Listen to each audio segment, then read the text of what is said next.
নমস্কাৰ বন্ধু-বান্ধৱীসকল, আপোনালোকক আমাৰ চেনেলটোলৈ স্বাগতম জনাইছোঁ।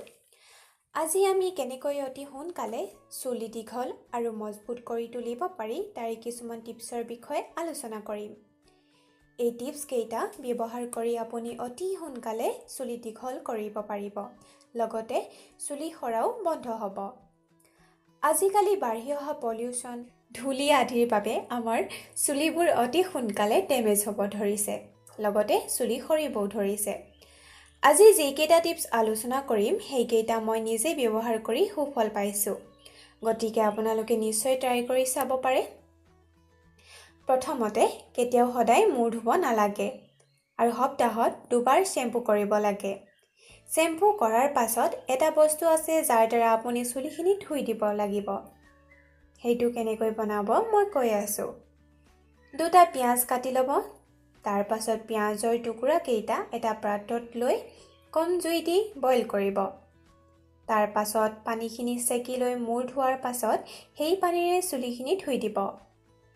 পিঁয়াজত থকা ছালফাৰ আমাৰ চুলি দীঘল হোৱাত অতি সহায় কৰে। দ্বিতীয়তে কেইটামান নিমপাত লৈ ভালদৰে মিক্সাৰত পিহি ল'ব।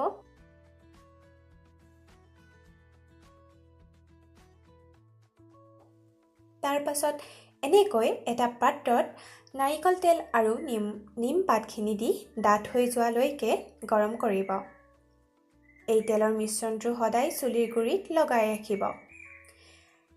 নিমৰ ঠাইত এল'ভেৰা পাতো ব্যৱহাৰ কৰিব পাৰে। এটা বোনাছ টিপছ দিছোঁ আপোনালোকক।